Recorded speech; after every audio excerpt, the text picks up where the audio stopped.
ప్రసాద్ గారు చెప్పినట్టు 2.0 నేను ప్రపంచవ్యాప్తంగా రిలీజ్ అయింది, అందరికీ తెలిసిందే.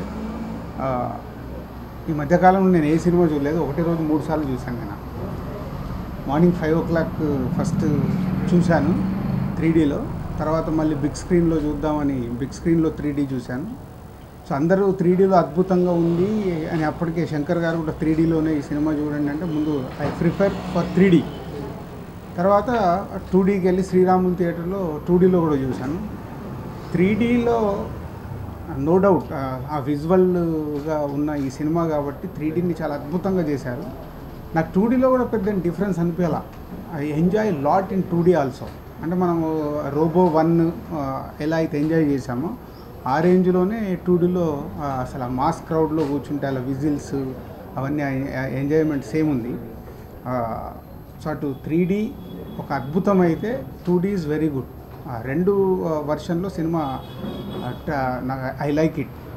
ప్రసాద్ గారు చెప్పినట్టు 21 crores చిల్లర గ్రాస్ నేను తెలుగు స్టేట్స్లలో ఉంది. ఆల్మోస్ట్ ఒక మన పెద్ద హీరో సినిమా తెలుగులో రిలీజ్ అవుతే ఏ రెవెన్యూ ఉంటుందో ఆ రెవెన్యూ తీసుకుంది. పోతే మనకు తెలిసి ఇండస్ట్రీలో నవంబర్ ఎండ్ అనేది వెరీ అన్సీజన్గా గుర్తించాం. మార్చిలో కానీ నవంబర్లో కానీ ఒక సినిమా రావడం అంటే భయం. ప్రసాద్ గారి ప్రపోజల్ చెప్పినప్పుడు యాజ్ ఏ డిస్ట్రిబ్యూటర్గా సార్ మరి నవంబర్ 29 అంటున్నారు, సో ఇంత పెద్ద సినిమాని అది చేయడం కరెక్ట్ అంటే వాళ్ళు హిందీకి అవన్నిటికీ ఫిక్స్ అయ్యారు కాబట్టి చేద్దామన్నారు. బట్ మా క్యాలిక్యులేషన్ కూడా నవంబర్లో వచ్చిన ఒక సినిమా బాగుంటే ప్రేక్షకుల సినిమాని ఏ విధంగా తీసుకెళ్తారో నిన్న చూడడం జరిగింది. అండ్ ఈ సినిమా ఇప్పుడు నిన్నే రిలీజ్ అయిన సినిమా కాబట్టి సో పిల్లలు ఎస్పెషల్గా చిల్డ్రన్స్ స్టార్ట్ అయ్యాక, చిల్డ్రన్స్ అంటే ఆటోమేటిక్ ఫ్యామిలీస్ వచ్చినప్పుడు హోల్ ఫ్యామిలీ థియేటర్కి వస్తారు. సో ఆ ఫ్యామిలీస్ వచ్చినప్పుడు ఈ సినిమా నా అంచనా ఇంకొక లెవెల్. ఎందుకంటే మనకే ఇలా ఉందంటే చిన్నపిల్లలకి ఈ సినిమా ఒక విజువల్ వండర్. విజువల్గా ఒక సౌత్ ఇండియన్ ఫిలింగా అంటే కూడా మన సౌత్ ఇండియన్లో ఇలాంటి ఫిలిం రావడం అనేది ఇస్ అ గ్రేట్. అది ఓన్లీ శంకర్ గారి వల్లే సాధ్యమైంది. మళ్ళీ నెక్స్ట్ ఎవరన్నా ఇలాంటి డైరెక్టర్లు పుడతారేమో చూడాలి. అంటే లాస్ట్ 20 years నుంచి శంకర్ గారు ఏ సినిమా చేసినా సంథింగ్ ఏదో ఒకటి చేయాలనే నా ప్రయత్నమే ఆయనని ఈరోజు ఒక ఇంగ్లీష్ ఫిలిం లెవెల్లో ఈ సినిమా విజువల్గా చూపించగలిగారు. And no doubt at all is Indian ఫిలింలోనే ఇంత భారీ budget film, almost 500 crores plus అంటున్నారు. సో ఇంత భారీ budget film is the first film. Rajinikanth గారి అన్నీ ఒక ఎత్తు అయితే లాస్ట్ 20 minutes శంకర్ గారు మళ్ళీ ఎన్ని చేసినా ఎండులో ఫార్ములాని తీసుకొచ్చి రజనీకాంత్ గారు మ్యాజిక్ చూపించారు.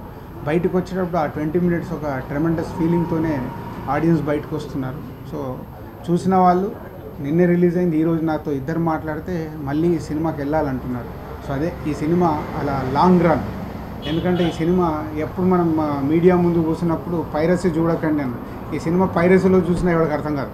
సో సచ్చినట్టు థియేటర్లో చూడాలి కాబట్టి this film is a long run. So ఈ సినిమా నడుస్తూనే ఉంటుంది. అది 50 days వరకు, సంక్రాంతి వరకు ఈ సినిమా ఇలాగే కంటిన్యూ అవుతుందని నేను ఎక్స్పెక్ట్ చేస్తున్నాను. సో ఫ్యామిలీస్ కూడా పిల్లలతో పాటు వస్తారు కాబట్టి సో శంకర్ గారికి అండ్ లైకా వారికి థ్యాంక్ యూ వెరీ మచ్. ఇలాంటి సినిమాని తెలుగులో ప్రసాద్ గారు మేము యూవి క్రియేషన్ కలిసి తెలుగు స్టేట్స్ రిలీజ్ చేసాం. సో ఇలాంటి అవకాశం రావడం ఒక మంచి సినిమా వెయిటింగ్లో, ఒక సక్సెస్ఫుల్ సినిమా కోసం వెయిటింగ్లో ఉన్న మాకు ఒక డిస్ట్రిబ్యూషన్కి ఒక మంచి సినిమా రావడం, ఇలాంటి ఒక గ్రేట్ ఫిలిం రావడం చాలా హ్యాపీగా ఉంది. సో సినిమా చూసిన వాళ్ళు అందరూ ట్విట్టర్లో ఉన్నవాళ్ళు ట్విట్టర్లో చెప్తున్నారు. ఈరోజు మహర్షి షూటింగ్కి వెళ్ళగానే మహేష్ బాబు గారు నైట్ చూశాను, ఏం తీశాడండి శంకర్ గారు, 2Dలోనే చూశారు, ఇంట్లో చూశారు, ఎంత బాగుంది అసలు. గౌతమ్ సినిమా చూసి డాడ్ ఐ వాంట్ నేను మళ్ళీ వెళ్ళాలి సినిమాకి అని అంటే నేనే ఇప్పుడు చెప్పాను 3D బిగ్ స్క్రీన్కి పంపిద్దామండి, పిల్లలు ఎంజాయ్ చేస్తారు. This a feeling. అంటే గౌతమ్ లాంటి ఒక చిన్న బాబుకి మళ్ళీ వెళ్ళాలని ఒక ఫీలింగ్ ఉంది అంటే ఈ సినిమా అలాంటి ఫిలిం. ఇది ఆగే సినిమా కాదు. ఇది పిల్లలు స్టార్ట్ అయిపోతే నా అంచనా సో ఫ్యామిలీస్ కదులుతారు. ఎనీథింగ్ అంటే ఈ సినిమా గురించి చాలా భయపెట్టారండి. అంటే ఎవరు చూసింది లేదు. రిలీజ్కు 4-5 రోజుల ముందు మేమిద్దరం మాట్లాడుకునే వాళ్ళం. అక్కడ అలా అంటున్నారు, ఇక్కడ ఇలా అంటున్నారు, ఆ సెన్సార్ ఇదంటే వీ డోంట్ నో. బట్ ఒక నమ్మకం ఉంది. నా క్యాలిక్యులేషన్ ఏంటంటే ఎప్పుడు ఎవరేది మాట్లాడి నేను ఒకటే చెప్పాను, 200 కోట్లతో తీసిన రోబోని అలా ఉందంటే 500 crores బడ్జెట్ రజనీకాంత్ గారిని పెట్టుకొని సంథింగ్ ఏదో మ్యాజిక్ ఇస్తాడు శంకర్ గారు, నో డౌట్. అంటే కొందరు డౌట్, సార్ దాంట్లో లవ్ స్టోరీ ఉంది, దీంట్లో లవ్ స్టోరీ లేదు. ఇప్పుడు ఈ సినిమా నిజంగా లాజిక్లు అదేలా ఇదేలా అని స్క్రిప్ట్ ఇవన్నీ మాట్లాడేటోళ్ళది గురించి నేను మాట్లాడాను. యాజ్ ఎ ఆడియన్గా నేను 3 సార్లు చూడగలిగానంటే కొందరు మాట్లాడే వాళ్ళు ఉన్నారు, లాజిక్లు ఏంటి ఇదేంటి. ఇప్పుడు మేధావులు ఉంటారు, అంటే క్రియేటివ్ స్క్రిప్ట్ రాసే వాళ్ళ పాయింట్ ఆఫ్ వ్యూలో చూస్తే కనిపిస్తాయి అది మాకు అర్థమవుద్ది. కానీ ఆయన విజువల్ వండర్ కాబట్టి ఎక్కడ ఆలోచించుకునే అవకాశం ఇవ్వలే. ఒకటి కాగా ఇంకోటి అంటే ఒక ట్రీట్ ఇచ్చేశాడు.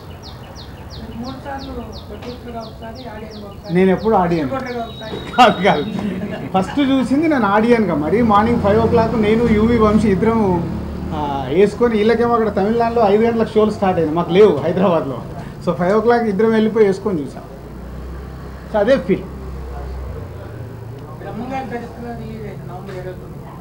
అవునా, ఇక్కడ సీనియర్ మోస్తున్నాడు, వెనకాల హిస్టరీ ఏది కావాలని చెప్పడానికి. Thank you.